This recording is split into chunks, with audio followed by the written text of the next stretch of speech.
FEMA's written testimony talks about the need for clarification for functional needs, support for general population shelters, and that FEMA and the DOJ have provided conflicting information. What is your sense, sir, about when will joint guidance be issued from FEMA and the DOJ? There's been a lot of guidance issued. I'm not sure. I'll have to get back with NEMA what more guidance. I know there's ongoing discussions. But let me tell you what the outcome should look like. Because I think if we don't know what the outcome looks like, we're going to talk a lot of process. A good outcome, and as a state director, I was very sensitive to this issue. As a local emergency manager, I was very sensitive to this issue. But a perfect, well, I won't say perfect. It shouldn't be perfect. It should be the expectation. You arrive at a shelter, you should not be turned away. If you arrive because you got a pet, people have pets. We ought to plan for it. If you show up on oxygen, if you show up with a family member on a ventilator. Now, it may not always be the best place. There may be other options. But I think what you want is, in a crisis, people don't really have the luxury of picking and choosing where they're going to go.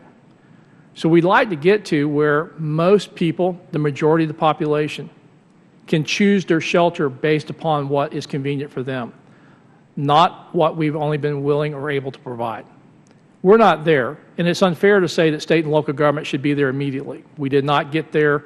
We're not where we're at because of lack of effort or trying. It's that states and locals have to deal with existing buildings, many of which were not designed for people with disabilities. There's requirements to upgrade them, but many times it's minimal. The level of care, the type of equipment and durable goods.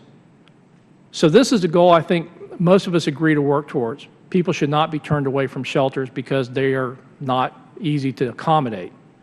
But we also have to understand that's a lot easier to say than do. And there are some real challenges, both financially and the practicality of what can be done to get there. And so we'll continue to work with our partners at NEMA, with Justice, and with the disabled community who advocates for that right. And I think that's probably the thing that drives me passionately is this is a civil right. Absolutely.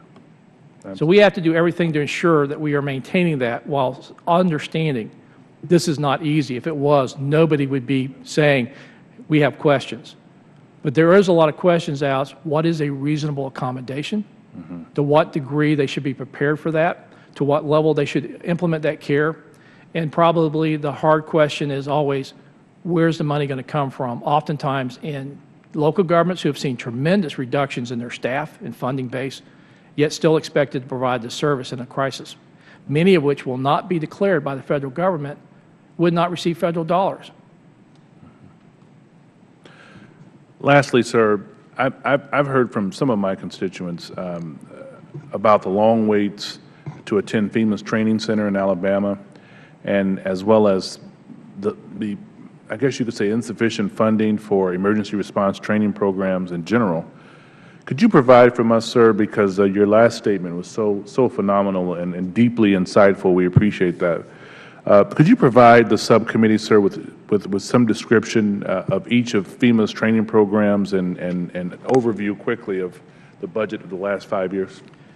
Well, the Center for Domestic Preparedness is a hard place to get into because there's high demand. It is the only non-DOD facility in the United States that offers live agent training, meaning that your hazmat team will actually go in and experience what it's like to handle lethal nerve agents and biological agents in a controlled environment.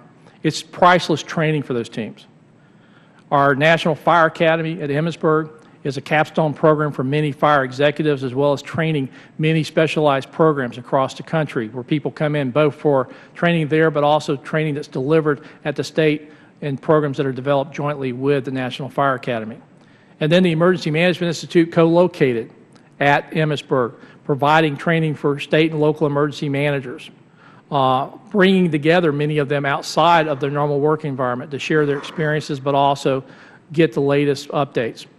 It is both a capacity issue and staying current in these programs. So again, Center for Domestic Preparedness, we have funded for so many seats. We maximize that. The staff continues to look at how we can increase capacity.